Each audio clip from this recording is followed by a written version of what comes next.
Good afternoon, this is Dimitri Lascaris coming to you from Beirut, Lebanon on October 12, 2024.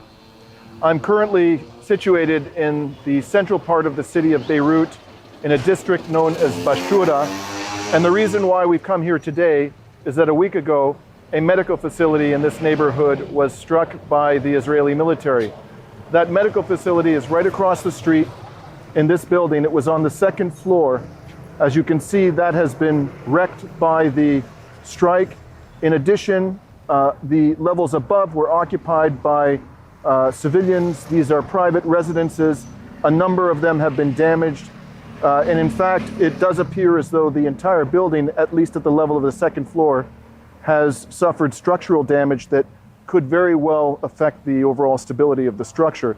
This is a densely populated residential neighborhood. The Israelis gave no justification, not even a semblance of a justification for striking this medical facility.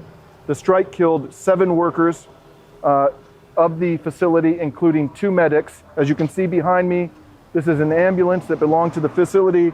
This is a parking space for the ambulance. It was clearly marked, publicly known to be a healthcare facility. And at the very same time that Israel struck this structure, it also struck medical facilities in the south of Lebanon, killing healthcare workers there as well. This is part of a broader pattern, the systematic degradation of Lebanon's healthcare system that's been going on since the genocide began in Gaza last year.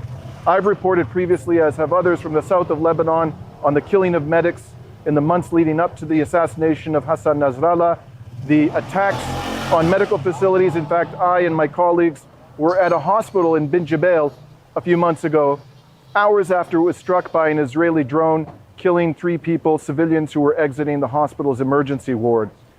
Just 2 days ago, the UN Commission of Inquiry accused Israel of committing crimes against humanity, in particular the crime of extermination, by destroying the healthcare system of Gaza, a process which continues to this very day.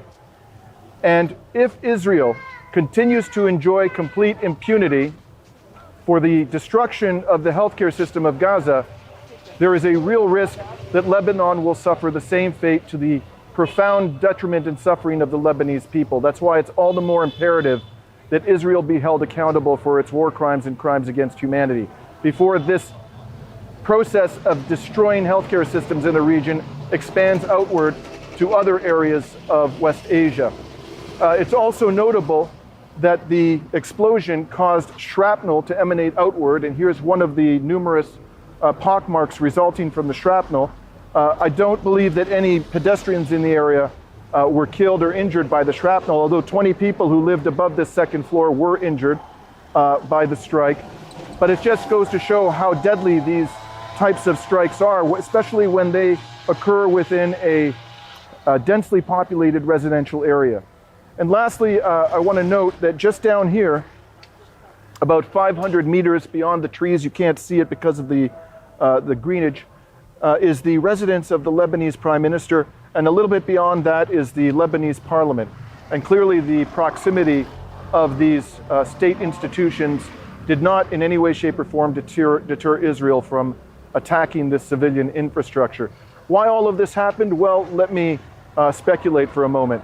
On the day prior to this deadly attack, Israel suffered one of its worst days militarily, where fighters of the Islamic resistance killed 8 Israeli soldiers who tried to infiltrate into the territory of Lebanon.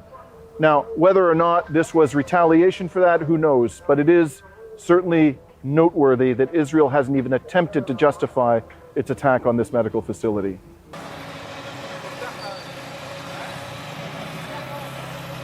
Oh, now they are adding light.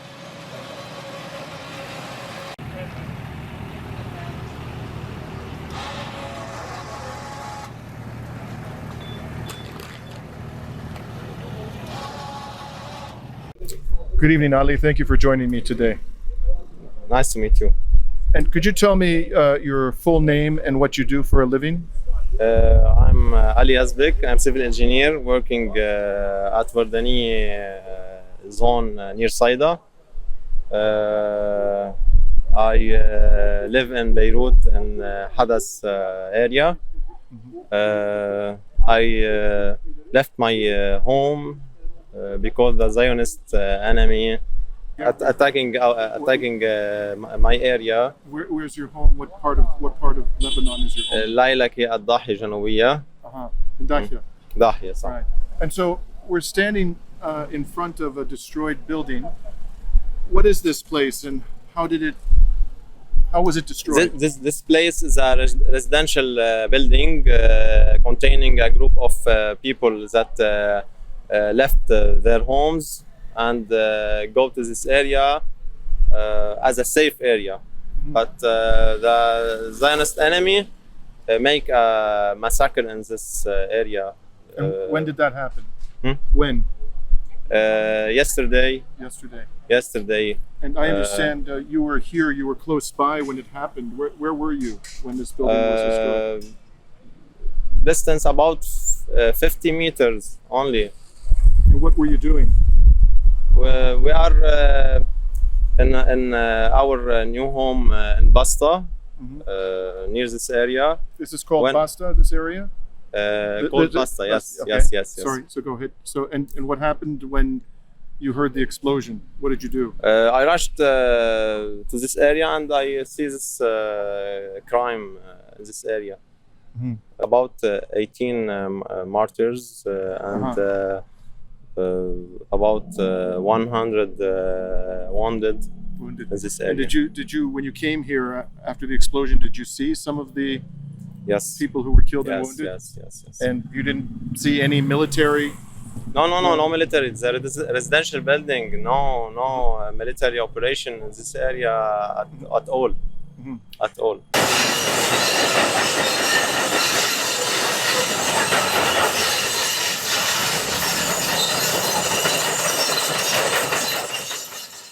And I understand you also were very close to another attack that happened in Saida. At Wardani, I rushed to the area of the bomb, and this cultural association that was attacked by the Zionist enemy. Also, he targeted a residential area, a residential building that contain about 20 civilians. 6 of these civilians dead, and about 27 wounded. And there, did you see some of the dead and wounded yourself as well? Did you see some of the victims? Yes, I worked with the municipality there, and by my hand, you helped. I help this wounded people, and with my hand, I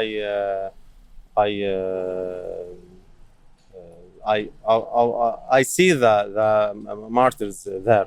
Yeah, you were trying to get them out with your hands. Yes. I see.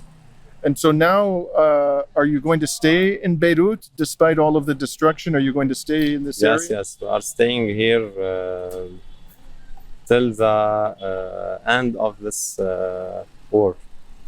Well, thank you very much for speaking with me, Ali.